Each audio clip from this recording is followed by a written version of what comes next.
한동안 이제 그 독서 말고 문학에서 네임드 지문이 나온 적이 없었는데 24년도 수능에서 네임드 지문이 아니라 거의 레전드 지문이 하나 나왔거든요. 근데 이제 전 영상에서 얘기했다시피 문학의 비문학화가 굉장히 노골적으로 드러난다라는 건데, 문학의 비문학화는 그러니까 지문이 비문학처럼 나온다는 것도 있지만 우리가 실제로 대처도 비문학처럼 해야 된다는 걸 의미해요. 그래서 여기서 이런 이중을 논함에 관련해서 뭐 있는 것이 병이냐, 있지 않는 것이 병이냐, 있지 않는 것이 병이 아닌 것은 아니다, 이런 식의 표현이 나왔을 때 같은, 그러니까 비슷한 단어지만 거기서 긍정과 부정만 계속 바꾸어서 이야기하고 있다면, 아, 이거 내가 지금 도식화를 해버리는 게 조금 덜 헷갈리겠구나, 이걸 문장으로, 그러니까 글의 형태로 내두면 안 되겠구나 라는 생각을 할 수 있어야 한다라는 설명은 계속 했습니다. 그래서 이제 본문 좀 들어가 봅시다. 본문 들어가 보면, 그러니까 나는 이흥에게 이렇게 말하였다. 너는 있는 것이 병이라고 생각하느냐? 있는 것은 병이 아니다. 이게 그러니까 수필, 이 원래 기본적으로 깨달음에 대한 글이지만, 글이기 때문에 이게 이제 특히 한문수필로 가거나 어떤 그 깨달음의 내용이 무엇이냐에 따라서 그냥 우리가 흔히 읽는 에세이처럼 느껴질 수도 있고 정말 비문학 지문처럼 느껴질 수도 있거든요. 왜냐하면 깨우친 것을 쓰는 거니까 그게 이제 풀어내는 방식이 논리적일 수 있거든요, 충분히. 여기는 당연히 후자에 해당하는 것일 거고.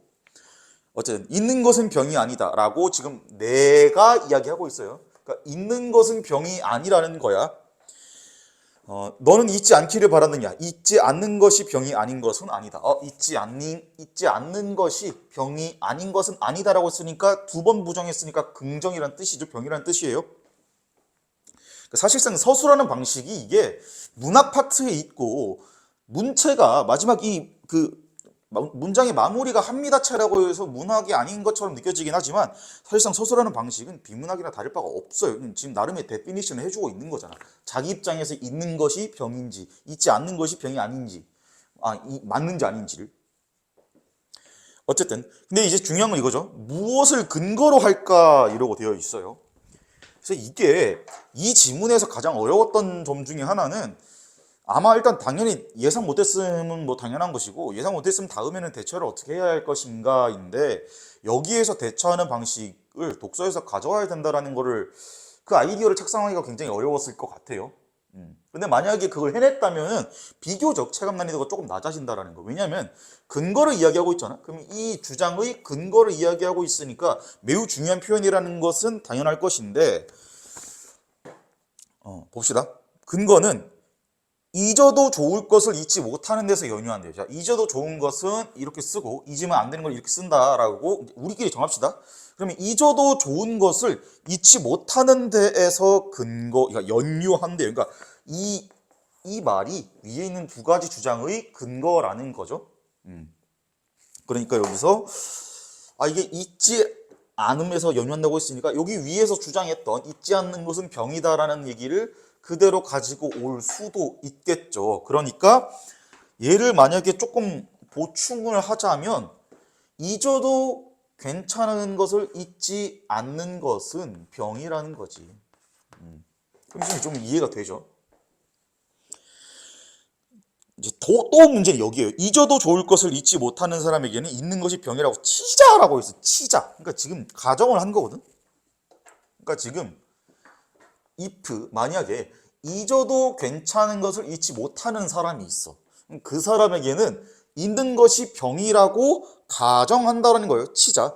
그렇다면 다음, 잊어서는 안 되는 것을 잊는 사람에게는 있는 것이 병이 아니라고 말할 수 있대요. 그러니까 그 말이 옳을까 이러는 거죠. 그러니까 옳을까 이러는 거야. 그러니까 물론 전반적인 맥락이나 단순히 직관과 감에 의존해서 이게 지금 의심하는 것 혹은 부정의 의미를 내포하고 있다라는 거를 뭐 알 수도 있지만, 조금 더 명백하게 이야기한다면 일단 앞에서 화자가 하는 주장이랑도 다르다라는 것을 통해서 알 수 있고, 그리고 지금 잊으면 안 되는 것을 잊는다라는 것과 잊어도 괜찮은 것을 잊지 않는다라는 것도 화자가 정의한 내용이랑 다르다라는 것을 알 수가 있고, 그리고 사실 이 지문이 어려웠던 이유 중에 하나는 뭐냐면 첫 번째 문단에 굉장히 압축적으로 설명이 되어 있고 그 설명, 그러니까 논리가 굉장히 압축적으로 제시되어 있고 그 논리에 대한 일종의 사례, 그러니까 풀어서 설명하는 거를 뒤에서 하고 있거든요. 그러니까 심리적으로 앞에서 거의 이미 머리가 꼬인 상태에서 뒤에서 읽으면서 조금 풀리지 않는 경우가 있단 말이야. 그러니까 여기서 근데 침착했다면 좀 뒤에 읽으면서 힌트로 써먹을 수 있겠는데 사실 실전이라고 가정하면은 여기서 침착하게 반응하기 굉장히 힘들겠죠. 그러니까 그것 때문에 우리가 모래주문 효과도 얻고 이런 예상치 못한 상황에 대비하기 위해서 실무를 푸는 겁니다. 어쨌든 그 말이 옳을까 이러고 천하의 걱정거리는 어디에서 나오겠느냐. 잊어도 좋을 것은 잊지 못하고 잊어서는 안 될 것을 잊는 데에서 나온대요. 그러니까 여기 매우 중요한 거 나왔는데 그러니까 천하의 걱정거리가 무엇이냐. 잊어도 괜찮은 것을 잊지 않는 것, 그리고 잊으면 안 되는 것을 잊는 것에서 나온대요. 그러니까 지금 이것 때문에 저렇게 생각하는 거겠죠, 당연히. 눈은 아름다움을 잊지 못하고 귀는 좋은 소리를 잊지 못하며 입은 맛난 음식을 잊지 못하고 사는 곳은 크고 화려한 집을 잊지 못한다. 천한 신분인데도 큰 세력을 얻으려는 생각을 잊지 못하고 집안이 가난하게 하지만 재물을 잊지 못하며 고귀한데도 교만한 것을 잊지 못하고 부유한데도 인색한 것을 잊지 못한다. 의롭지 않은 것을 취하려는 마음을 잊지 못하고 실상과 어긋난 이름을 얻으려는 마음을 잊지 못한다. 그러니까 이게 지금 여기서 쭉 나열을 해줬는데 그러면 읽어보면 요약을 해봤을 때 이게 지금 잊어도 괜찮은 것을 떠나서 사실상 거의 잊어야 하는 거랑 마찬가지죠. 그러니까 잊어야 하는 것을 잊지 않으니까 문제가 된다라는 거예요. 그래서 잊어서는 안 될 것을 잊는 자가 되면, 그러니까 잊어서는 안 될 것을 잊는 자, 지금 이 상황 얘기하는 거죠. 어버이에게는 효심을 잃어버리고 부모를 잃고서는 슬픔을 잃어버리고 제사를 지내면서 정성스러운 마음을 잊어버린다. 물건을 주고받을 때 외로움을 잊고 나아가고 물러날 때 예의를 잊으며 낮은 집에 있으면서 제 분수를 잊고 이의 갈림길에서 지켜야 할 도리를 잊는다. 먼 것을 보고 나면 가까운 것을 잊고 새 것을 보고 나면 옛 것을 잊는다. 입에서 말이 나올 때 가릴 줄을 잊고 몸에서 행동이 나올 때 본받을 것을 잊는다. 그러니까 지금 다 잃어버리면 안 되는 거 잊어버린 거예요. 내적인 것을 잊기 때문에 외적인 것을 잊을 수 없게 되고 외적인 것을 잊을 수 없기 때문에 내적인 것을 더더욱 잊는다. 그러니까 지금 앞에서는 계속 지금 뭘 잊어야 하고 뭘 잊으면 안 되는지를 나열을 한 건데 지금 여기서 내면 외면 이야기, 내적인 것과 외적인 것 이야기하면서 일종의 이 논리의 흐름이 생긴 거예요. 그러니까 내적인 것을 잊어서 외적인 것을 잊지 못하게 되고 그러니까 내적인 것을 잊는 게 더 세진다라는 거죠. 그래서 결론적으로 무슨 일이 벌어지냐? 하늘이 잊지 못해서 벌을 내리기도 하고 남들이 잊지 못해서 질시의 눈길을 보내기도 하고 귀신이 잊지 못해서 재앙을 내린대요. 그러므로 그러니까 여기서부터 또 이제 어렵게 이 말을 만드는데 사실상 2, 3문단은 나열이어서 전체적인 볼륨을 보면은 여기가 굉장히 중요해 보이고 양이 제일 많거든요. 근데 실제로 우리가 읽으면서 가장 이 난처했던 부분은 1문단이 가장 난처했을 것이고 그리고 둘, 셋, 네 번째 문단이 조금 여기 뭔 말인지 모르겠는데 싶었을 것인데 5번째 문단 마지막 문단이 훨씬 더 꼬였을 거예요. 만약에 1문단에서 꼬인 정도에 따라 다르겠지만 1문단에서 덜 꼬였는데 5문단에서 완전히 꼬여버릴 수도 있어요. 왜냐하면 여기서 주어를 계속 숨기거든요.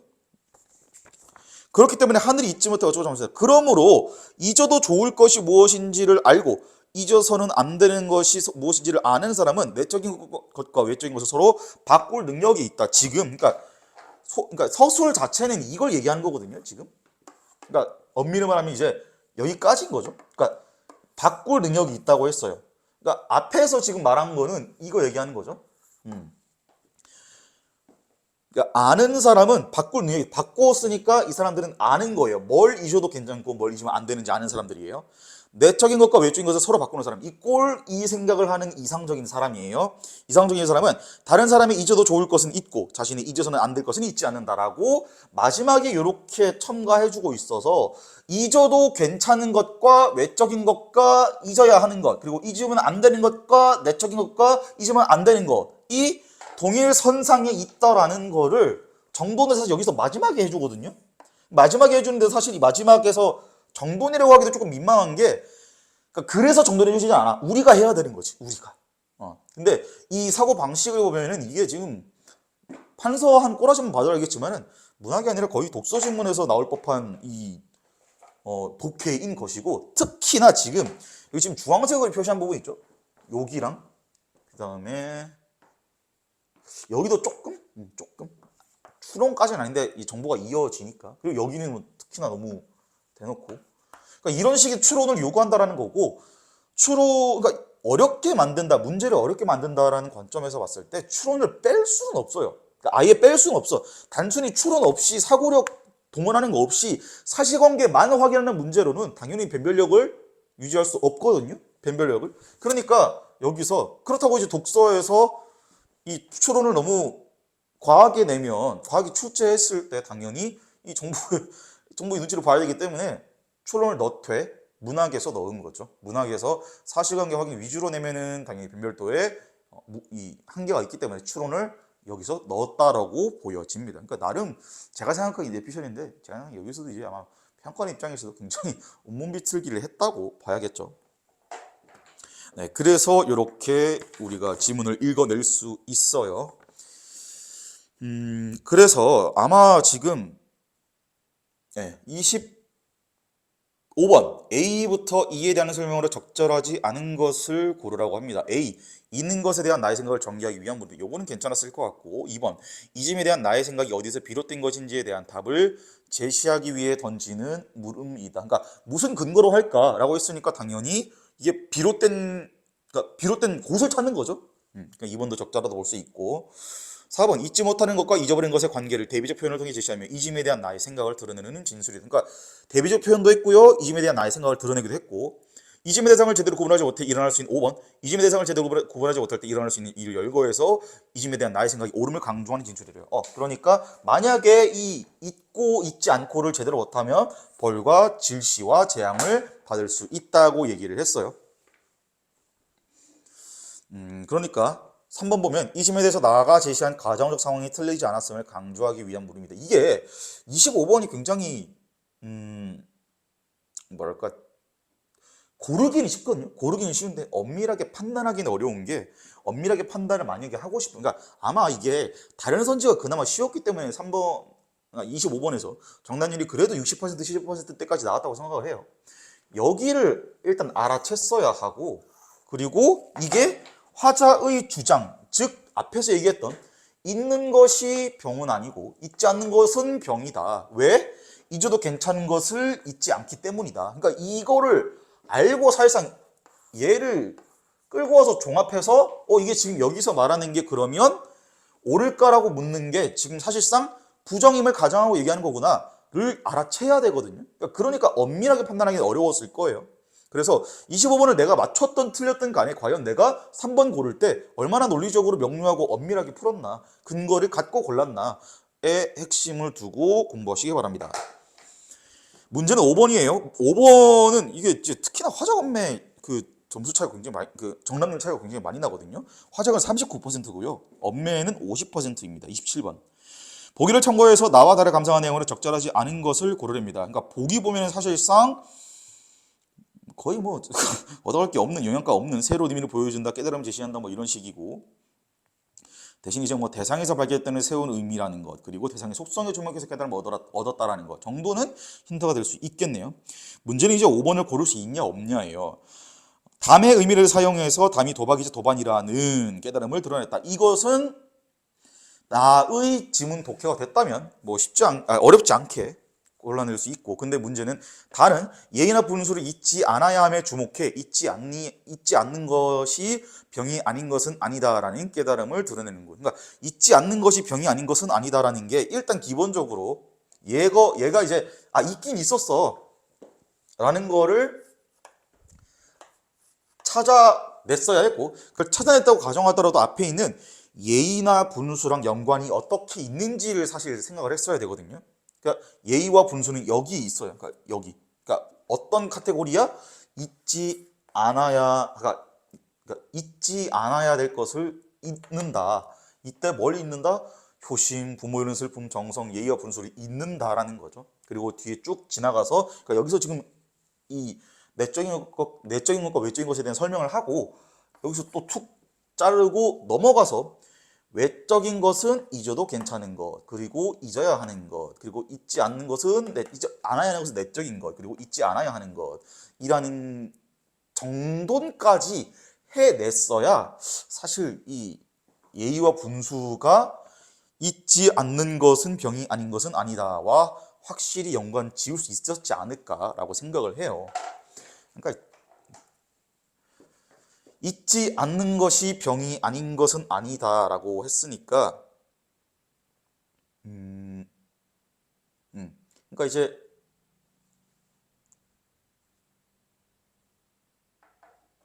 이 부분에 해당하는 거죠. 이 부분에 해당하는 것인데 예의와 분수는 잊어서는 안 되는 거예요. 그러니까 지금 카테고리가 두 가지로 나누어져 있는데 다른 카테고리를 서로 연결한 거예요. 그렇죠? 그러니까 내적인 것, 예의와 분수는 내적인 거여서 잊으면 안 되는 거예요.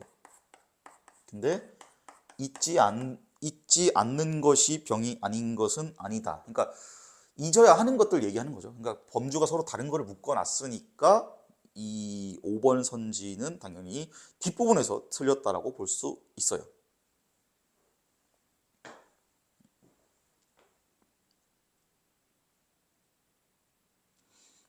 그래서 일단 잊지 않는 것이 병이 아닌 것은 아니다. 이거를 찾아내고 여기까지 끌고 오고 요 카테고리랑 얘를 묶어냈느냐 내지 않았느냐가 좀 핵심일 것 같아요. 그래서 실전이라면 아마 저렇게 찾아가는 게 조금 더 현실성이 있지 않을까 싶습니다. 네, 여기서 찾을 수야 있겠지만은 이거는 제 생각엔 약간 결과론적인 설명인 것 같고 실전이면 저기서 찾는 게 맞는 것 같아요. 어쨌든 그래서 이렇게 해설은 되겠는데 이게 해설이 문제가 아니고 사실 실전에서 어떻게 해야 되냐잖아요. 그러니까 근데 중요한 것은 여기서 아주 결정적인 거는 문학이지만 추론을 요구할 수 있다. 마치 독서처럼. 그러니까 그 생각을 했냐 못했냐가 이걸 이제 갈랐을 것 같아요. 왜냐면은 지금 이 정보를 정돈하고 추론 구조를 그러니까 논리 구조를 좀 요약하고 그 다음에 간단한 추론을 하는 것 자체가 어렵진 않거든요. 근데 문제는 이걸 할 생각이 안 들었겠지. 그게 이제 어려웠겠죠. 그러니까 우리가 여기서 얻어갈 수 있는 깨달음은 가르침은 뭐 여러 가지 있지만 안 풀릴 때는 내가 얘기했잖아. 무슨 짓이든 해야 된다. 불법과 부정행위만 아니면 무슨 짓이든 해야 된다. 완전 오픈마인드로 읽어야 된다.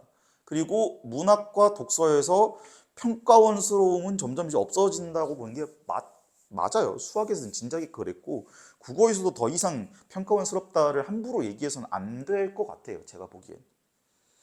더군다나 이제 이번에 구평에서도 예를 들면 뭐 영화 관련 지문이 나왔거든요. 근데 영화 관련 지문이 얼마 전에 나왔어요. 영화 관련 지문이. 근데 이제 또 나왔다라는 거.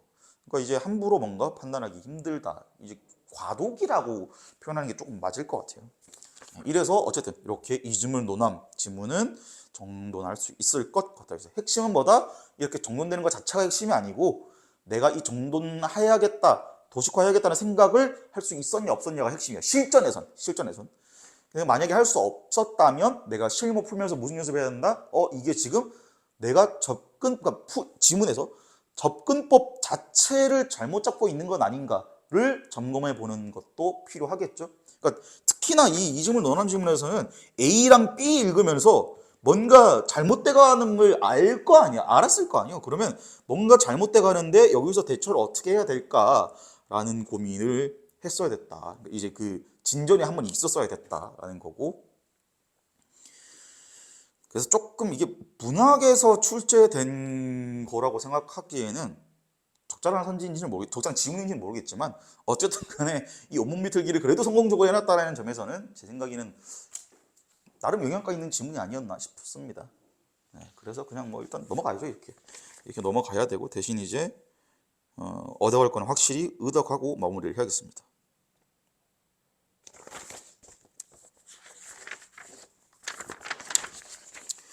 그 다음에 이제 이런 식으로 지금 이렇게 조금 논리 구조가 엄밀하거나 명료하거나 추론을 노골적으로 요구하진 않지만 이 뒤에 있는 박태원의 골목 안에서도 우리가 흔히 독서에서 연습해왔던 독해들을 좀 할 수 있어야 읽히는 지문이거든요.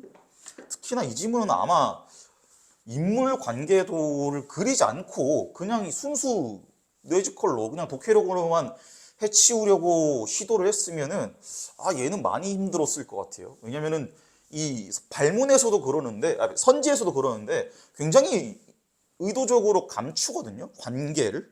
그러니까 예를 들면은 30번 봐요. 1번 30번에 1번 보면은 그러니까 적절한 걸 고르는 건데 집주인 영감이 딸의 행동을 분별했다고 탓한 이유는 아내가 갑득이 어미 앞에서 딸을 나무란 뒤 남편에게 밝힐 생각과 같다. 이렇게 돼 있죠. 그러니까 이게 지금 서술한 거 보면은 집주인 영감이랑 남편이 다른 사람 같잖아요. 같은 사람이에요. 같은 사람. 그러니까 이게 굉장히 의도적으로 숨기고 있다라는 거예요. 그러니까 제한적으로 정보를 준 거죠.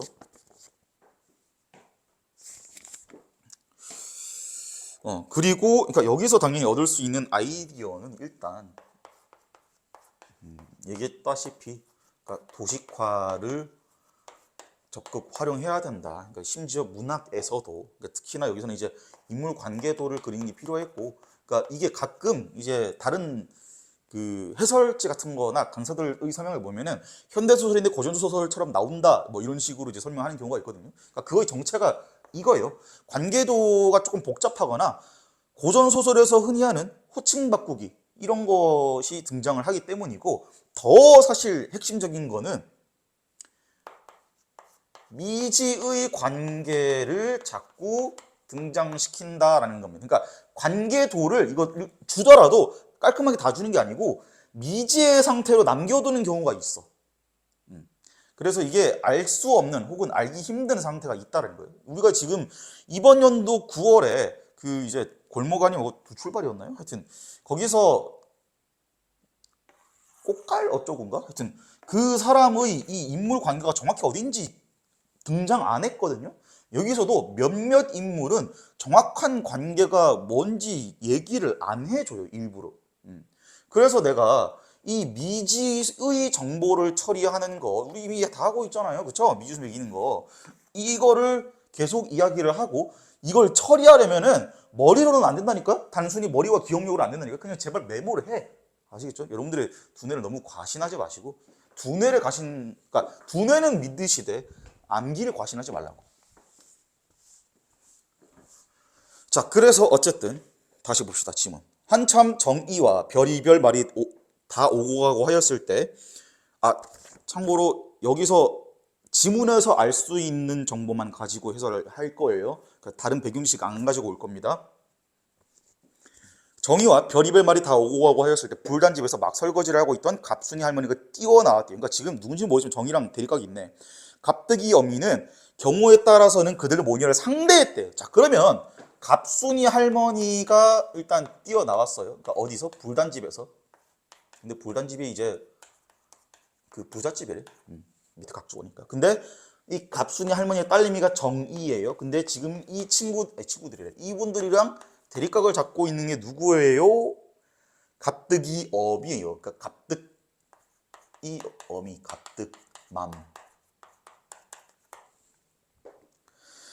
할 말에 궁하지는 않다고 은근히 마음의 준비가 있었던 것이나 뜻밖에도 갑순이 할머니는 자기 딸의 역성을 들려고는 하지 않고 애초에 네가 말 실수한 게 잘못인지 남을 탓에 뭘 하냐, 이게 모두 모양만 숭없고 온 글쎄 그만하고 들어가, 네가 잘못했어, 네 잘못이야. 그러니까 지금 오히려 이렇게 뛰쳐나온 거죠. 갑등맘이랑 정의랑 대립각을 세우고 있었는데, 그러니까 이게 지금 갑순이 할머니가 와서 정의의 편을 들어줄 거라고 예상하고 있었는데 아니었던 거죠. 그러니까 도리어 딸을 나무라고 있어요.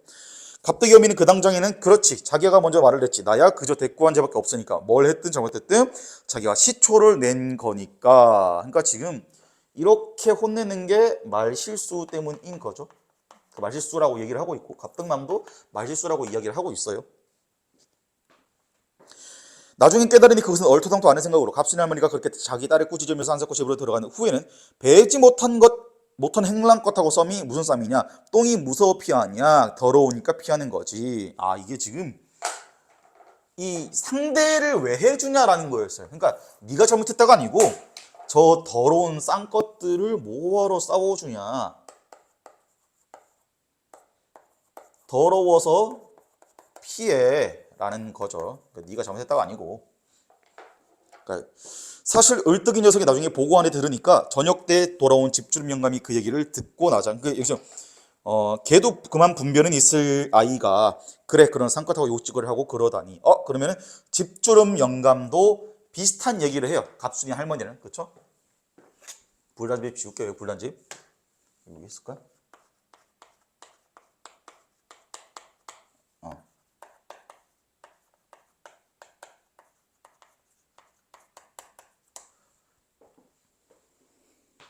비슷한 생각을 하고 있어요.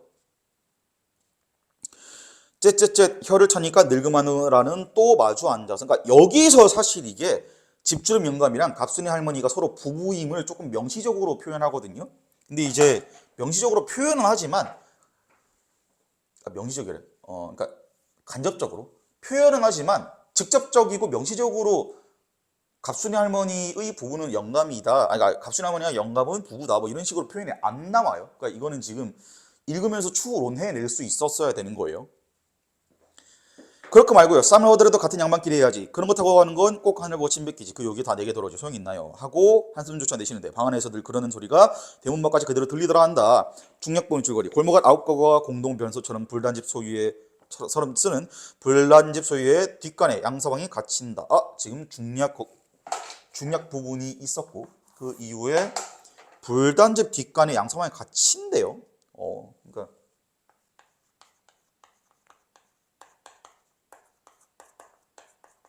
여기 이제 양서방이 갇혔다. 여러분들 뒷간 조심해야겠죠. 그는 아무리 상고하여 보아도 도무지 나갈 데가 없는 것에 은근히 우라가 올랐다. 그렇죠. 왜 이딴 식이지? 잘 쓰고 싶은데. 이게 다 마음이 삐뚤어서 그런 겁니다, 여러분. 제 집 뒷간도 아니고 남의 집 것을 그렇게 기가 나서 꼭꼭 잠그고 그럴 건 뭐 있냐. 늙은이도 진정을. 그러니까 지금 남의 집 것이래요. 그러니까 누가 잠그는지 모르겠지만 자기 집은 아니래. 인지는 할 수가 없으니 소리를 한번 질러볼까 하기도 하였으나 이런 경우에 있어 사람들은 흔히 자기가 꼭 어떤 수상한 인물인 듯 싶게 스스로 느껴진 경향이 있다. 그래. 그는 생각 끝에 누가 문을 잠궜어. 문 좀 여세요. 누가 하고 그런 말을 제가 외치지도 못하고 중얼대며 한차례나 문을 잡아 흔들어 자물쇠만 덜컥거렸던 것이다.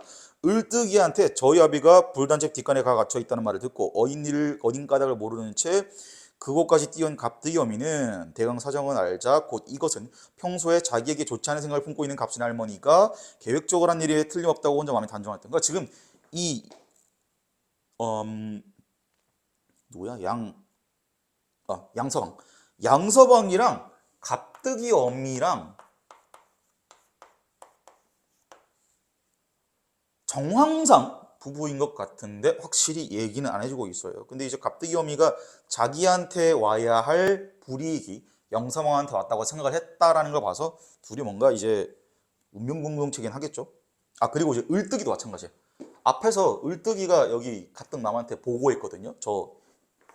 이 내용을.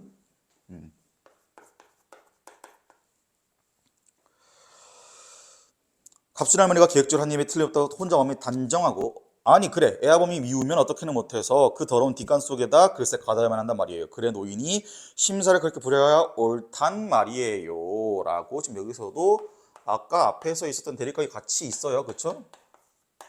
그러니까 이 뒤에 있는 선지에서 헷갈리게 했던 포인트 중에 하나가 뭐냐면 대립각이 같거든요. 대립각은 같아. 근데 이제 갈등의 양상이 달라요. 지금 갈등의 인물도 같고 갈등의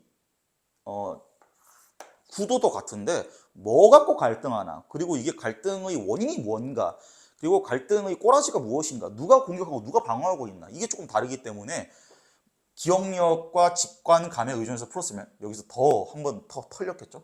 네.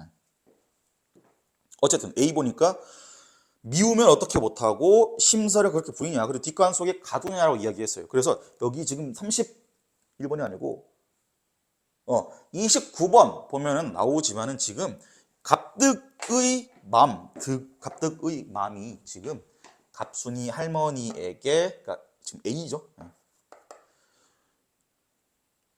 뒷간 속에서 가둔다라는 행동, 그리고 애아범이 밉다, 그리고 노인이 심사를 그렇게 부린다라는 동기를 둘 다 비난하고 있어요.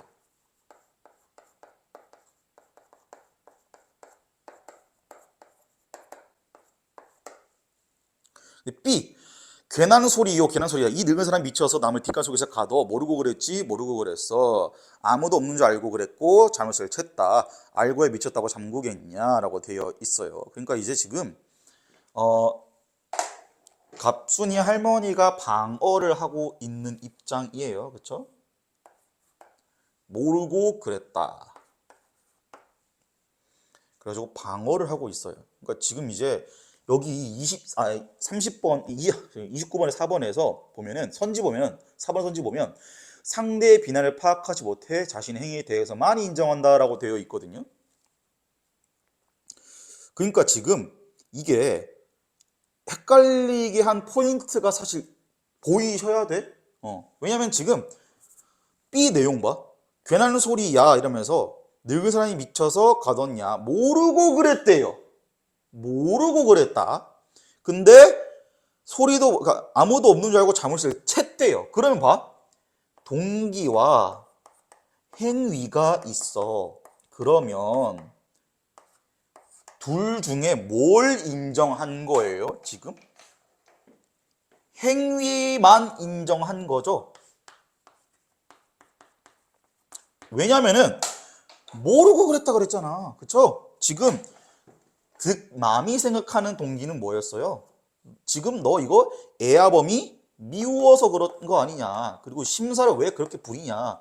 인 건데 지금 방어를 하는 꼬라지 보니까 행위는 오케이. 내가 잠근 거 맞아. 근데 내가 모르고 그랬다. 라고 이야기를 하고 있기 때문에 행위만 인정했다고 하니까 4번 선지가 굉장히 적절해 보여요. 근데 비난을 파악하지 못해라고 되어 있잖아. 지금 그러니까 B에서 갑순이 할머니가 이 방어를 하고 있다는 것 자체가 비난이에요. 그쵸? 그러니까 비난임을 알고 있으니까 거기에 대해서 방어하는 거야. 그리고 4번 선지 보면은 A에서 인물은 상대 행위와 동기를 함께 비난했다고 하잖아. 함께 비난했다고. 이 비난을 두 가지를 묶었어요. 이 묶은 거를 4번 선지에서 이 짓거리를 했잖아. 그치? 근데 그래 놓고 뒤에서 행위만 인정했대. 행위만 인정한 거 맞다니까? 근데 이러면서 비난은 몰랐다? 안 되지. 이게 절대로 성립할 수 없죠. 그러니까 행위를 인정한 건 맞아. 그러니까 되게 그럴듯하게 보였던 거예요. 다만 그 중간에 껴있던 설명, 비난한 줄 몰랐다가 틀린 거예요. 어쨌든 C, 모르긴 왜 몰라요? 다 알고서 한 거잖아. 그래, 자물쇠를 챌 때 안에서 말하는 소리도 못 들었단 말이냐. 듣고도 모른 채 했지. 듣고도 그냥 잠가 버린 거야 하면서 이 다시 또 공격을 하고 있어요. 다시 또 공격을 하고 있는데 여기서 이제 행위 비난도 뭐 당연히 있어요. 행위 비난도 있어. 근데 이제 더 중요한 건 여기서 불신한다는 거지. 그러니까 불신. 불신뿐만 아니라 그냥 이게 단정하는 거예요, 지금. 그쵸? 너 모르고 그랬잖아. 그런 게 아니고 그러니까 어떻게 모를 수 있냐? 이러면서 네가 알면서 그랬잖아 하면서 단정 짓고 있다라는 게 이게 이제 A, B, C가 탁탁탁 되어 있는데 이 세 가지가 이 중략 이후 부분의 갈등의 양상을 굉장히 압축적으로 보여주고 있는 그리고 간접적으로 대사를 통해서 보여주고 있는 부분이어서 굉장히 어려웠을 것이다라는 것. 어쨌든 그래서 하고 갑대기 어미는 덮어놓고 시비만 걸려는 것을 구경 나온 이웃 사람들이 아무러기 서루니 갑순이 할머니께서 아시고야 그러셨겠어. 노인이 되셔서 귀도 얻으시고 그래 모르셨지 하고 말들이 있었고 정작 양서방이 또 머뭇거리다가 바보 같은 짓 하죠. 자물쇠를 채실 때 내가 얼른 소리를 들었어도 아셨을 텐데 미처 못 그래 그리 된 거야. 그러니까 지금 이게 여기도 사실 조금 헷갈리는 포인트일 수도 있어요. 어쨌든 간에 갑득이 엄마가 생각하기에 양서방이 갇힌 게 내가 아까 앞에서 갑순이 할머니랑 싸워서 갇혔겠구나라고 생각했다라는 것은 최소한 양서방과 갑득이 엄마의 명시적인 관계를 모르더라도 이게 둘이 뭔가 묵견이 있겠구나. 왜냐면 양서방한테 뭔가 손해를 끼치면 갑득이 엄마한테도 손해겠구나, 기분이 들었겠구나 라고 최소한 갑득이 엄마는 여기고 있었으니까 둘 사이의 관계가 명시적으로 표시는 안 됐지만은 거의 동일하다고 봐야겠죠. 포지션이. 그러니까 이게 대놓고 부부입니다, 누구입니다라고 얘기를 안 해주니까 더 헷갈렸을 겁니다. 어쨌든 그래서 양서방 그리고 양서방 여기서 자물쇠를 칠 때 내가 손에 대서 아셨을 텐데 하면서 미처 못 그러니까 자기 탓을 하잖아. 내가 못 들어서 그렇다고. 그러니까 마치 이게 지금 둘 사이에 간극이 있는 것처럼 느껴지거든요. 근데 이제 간극이 있다고 보기 힘들고 양서방이 여기서 조금 어수룩하면 보였다? 그 정도로 그냥 넘어가야죠. 어쨌든 그런 말은 매우 개념적게 하며 갑득이 어미는 집주름즙 마누라를 좀 더 공박할 것을 단념했대요. 그러니까 지금 봐 여기서 이 갑득이 엄마가 계속 공박하고 있던 사람이 누구예요? 갑순이 할머니야. 그러니까 갑순이 할머니라고. 그러니까 갑순이 할머니를 여기서 뭐라고 칭하고 있어요? 집주름집 마누라래. 그러니까 이 사람이 집주름집 마누라다. 그러니까 이게 챙기기가 쉽겠냐고 사실. 여기서 이제 좀 나오는데 여기 한번 그다음에 여기 이렇게 나오는데 두 번 다 쉽게 관계를 두지 않거든요. 그러니까 만약에 실전이었으면 그리고 학생들 입장에서 수능장에서 이루고 있으면 거의 관계도 파악이 힘들단 말이야. 그리고 특정 관계들은 그냥 미지수로 남겨둬야 될 수도 있어요. 그러니까 그거를 제발 부탁이니까 머리로만 처리하지 말라는 거예요. 아시겠죠? 그러니까 써야 돼. 이게 써놔야 이게 내가 이 부분을 모르는구나를 자꾸 인식한 채로 주변 정보들을 정리할 수 있다니까. 아시겠죠?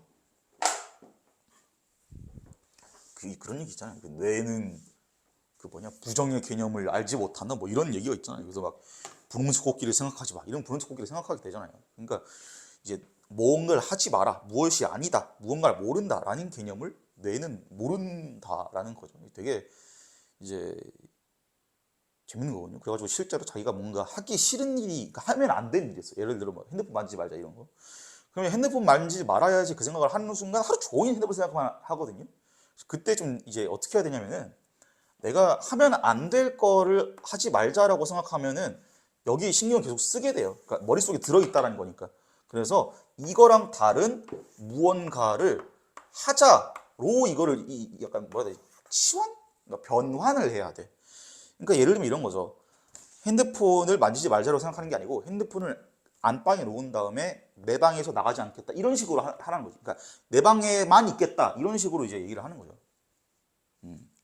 그래가지고 핸드폰 만지지 말자가 아니라 예를 들면 그 시간에 핸드폰 만지지 말자, 핸드폰 만지지 않기를 목표로 하는 게 아니고 그 핸드폰 만지기를 제외한 다른 행동을 목표로 삼는 거야.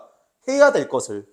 공부도 좋고 만약에 핸드폰 중독이라면 본인이 다른 거에 관심을 돌리는 것도 좋고 책 읽기도 좋고 뭐든 그러니까 그런 방식으로 해보세요. 그러니까 기본적으로 나는 굉장히 게으른 사람이기 때문에 이런 거에 관심이 되게 많거든요. 굉장히 좋은 방법 중에 하나예요. 아시겠죠? 그러니까 쌤이 제일 이런 이 습관 뭔가 같은 거 만들고 싶거나 내 이 루틴이 마음에 안 들 때 하는 거 제일 크게 나누면 둘 중 하나가 이거 그러니까 하지 말자를 이걸 하자로 바꾸는 것. 두 번째는 그 하지 말자의 행동과 하자의 행동이 있잖아. 그러면은 하지 말자의 행동의 이거 이제 난이도를 높이는 거야. 이걸 난이도 높이는 거야. 그러니까 쌤 나도 이제 일하면서 핸드폰 자꾸 건드릴 때 있단 말이야. 집중 안 되면. 그럼 그때 이제 그 어플 제한하는 어플을 키던가 아니면 핸드폰 딴 데 갖다 놓던가 이런 식으로 난이도를 올리는 거예요. 그 다음에 해야 되는 것들은 가능한 한 난이도를 최대한 쉽게 만들어 놓는 거야. 내가 예를 들어서 이 책을 오늘까지 읽어야 돼. 그러면은 그냥 바로 옆에 두는 거예요. 바로 여기 손 뻗으면 닿을 곳이 두는 거라고. 그러니까 이게 단순히 의지력으로 뭔가 다 되는 게 아니기 때문에 인정할 거 인정하고 나는 정신력이 그렇게 센 편은 아니구나. 어떻게 최적화할까 이 생각하라고. 그리고 정신력이 세더라도 짜잘한 거 있으면 안 되잖아. 대단한 거에 써야 되겠죠. 그러니까 최대한 아끼면서 효율적으로. 제가 또 개이득충 아닙니까? 그렇죠? 그러니까 자꾸 이해 위주로 설명을 드리는 것도 이런 것 때문이에요. anyway 헛소리가 길었고 그래서 30번은 그런 식으로 그러니까 29번 아까 설명드렸고요. 30번은 집주름 영감과 양서방에 대한 이해를 적절한 걸 고려해요. 그러니까 이 지문을 제대로 읽었으면 비교적 고르기 쉬워. 1번 집주름 영감이 딸의 행동을 분별했다고 탓한 이유는 아내가 갑득이 어미 앞에서 딸을 나무란 뒤 남편에게 밝힌 생각과 같다. 그러니까 이게 지금 여기서 얘기하는 같다는 생각이 뭐예요? 이거 얘기하는 거지. 똥 더러우니까 피해라라는 건데 그러니까 여기서 말하는 아내는 당연히 집주름 마누라, 갑순이 할머니일 것이고요. 갑득이 어미 한편에서 따라나오는데 남편에게, 여기서 말하는 남편 누구겠어요? 집주름 영감이야. 그러니까 내가 아까 얘기했어요. 그래서 의도적이라는 거예요. 일부러 단어를 바꿨거든요. 집주름 영감이라고 하는 게 아니라 남편이라고 했잖아. 남편이라는 단어는 이 지문에서 나온 적도 없어요. 그쵸? 그러니까 불단집 저기 할아버지도 아니고 갑순이 할아버지도 아니고 남편이라고 해서 일부러 숨긴 거야. 아시겠죠? 그래서 정답은 1번입니다. 그래서 이거 굉장히 정답률이 낮아요. 32%인데 조금 주목할 거는 이 지문이 특히나 언매랑 화작 그 정답률 그 편차가 적어요. 32%, 30%거든요. 그러니까 공통적으로 다들 어려웠다. 그러니까 상대적으로 뿐만 아니라 절대적으로 어려웠다. 그러니까 이제 그러니까 난이도는 높은데 변별도는 낮은 문제인 거죠. 변별도가 이제 공부 열심히 한 친구랑 덜한 친구도 구분할 수 있는 정도잖아. 그렇죠? 그러니까 이거는 이제 그 변별력이 좋은 문제는 공부 열심히 해야 되는 맞추고 공부 못하는 애들은 못 맞추고 이게 이제 변별력이 높다라는 거. 난이도랑 별도입니다. 어쨌든 그래서 30번은 그렇게 풀어주시면 되는데 그나마 조금 어려운 선지는 아마 이게 선지 자체가 어렵다기보다는 그냥 이거에 대해서 근거를 확실히 갖기가 좀 어려웠을 것 같아요. 2번 선지 봅시다. 양서방이 결과적으로 이들의 갈등을 완화하는 것처럼 보이거든 이게 지금 나도 잘못했어 이러니까. 근데 이제 앞부분 보면은 아내와 갑득이 어미의 갈등이 드러나지 않게 한다라고 되어 있거든요. 이게 이제 그리고 데려가서 약간 이 비슷한, 그러니까 정의한테 너 잘못이다라고 비슷한 얘기를 하니까 이렇게 보일 수 있는 거예요. 근데 이제 엄밀히 따지면 그렇지 않다. 3번 양서방이 여러 궁리를 하면서 뒤거나 빠져나오지 못한 이유는 아내에게 밝힌 사람의 경위와 무관하다. 그러니까 지금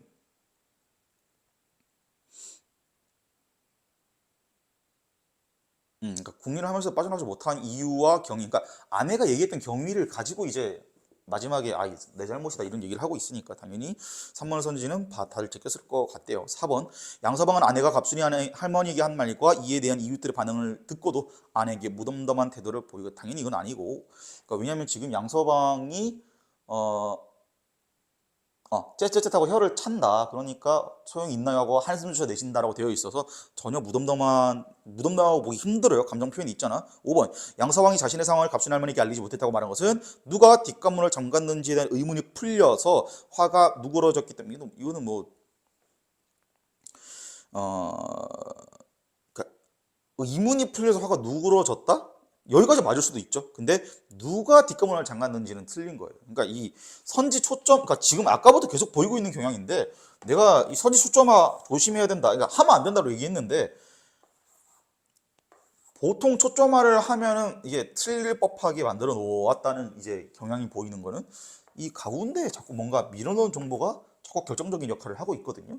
아까 29번에서도 비난을 파악하지 못하라는 사이에 껴있는 대목이 결정적인 역할을 했어요. 이런 경향성이 있다. 그러니까 선지 읽을 때 특정 부분이 중요할 것이라고 함부로 편견 가지지 마라. 그 다음에 31번 보기를 참고해서 기억부터 미음을 이해한 내용으로 적절하지 않은 것을 고르랍니다. 서술자는 자신이 있을만한 서술하기도 하고 초점화하는 경우도 있고 겹쳐 나타나는 경우가 있는데 뭐 거리를 둔다, 뭐 쉼표의 이용 어쩌고 의미를 보충한대요. 그래서 정답은 2번인데 서술자 시선의 서술과 인물의 시선으로 초점하는 서술이 겹쳐 나타나는 것은 상황을 잘못 인지한 채 상대의 생각을 추측하는 인물에게 서술자가 거리를 두고 있음을 드러낸 것이겠군요. 이렇게 되어 있어요. 지금 니은 보면 배지 못한 행랑 것하고 싸면 무슨 쌈이냐, 똥이 무서 피하냐, 더러운 거 피하는 거. 그러니까 이건 다운표야. 다운표니까 밑에 보면 하고 그러한 사상이 들어있었던 것이 분명하였다라고 되어 있죠. 자, 내가 얘기했다시피 평가원 기점에서, 그러니까 정신적으로, 감정적으로 거리를 두고 있다라는 것은요, 그리고 친밀도가 있다라는 것은 이 일상적인 의미에서의 친밀도이거나 일상적인 의미에서의 거리일 수도 있지만 이게 정신적으로 거리가 가깝고 친밀하다라는 건요, 그러니까 사상, 그러니까 생각, 이게 비슷하다라는 걸 의미해요. 이게 비슷하다고. 근데 지금 여기서 할 것이 분명하였다, 그런 사상이 들어있던 것이 분명하였다라고 단정 짓는 건데 이 갑득이 엄마도 단정을 지었잖아요. 그래서 비슷한 사고방식을 보이기 때문에 거리를 두었다고 보기 힘들어. 근데 여기도 지금 상황을 잘못 인지하지. 여기가 너무 틀려 먹은 거야. 여기가 너무 틀려 먹은 거예요. 그래서 그런 식으로 2번을 걸러주시면 되겠다. 그리고 조금 어정쩡한 게 보기에서 이때 서술자 세 번째 줄 이때 서술자는 인물과 거리를 둠으로써 태도를 드러낸다고 되어 있거든요. 그래서 여기서 태도를 드러낸 게 인물과 거리를 두었다라고 볼 여지도 있거든요. 보기랑 만약에 엮으면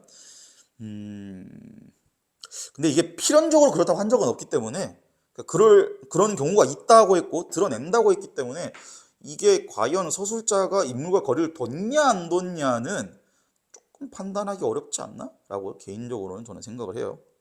근데 아까 설명한 것에 의하면은 거리를 뒀다고 힘들지. 왜냐면 특정 인물의 시점에서 거의 얘기하고 있잖아요. 분명하였다 이러면서.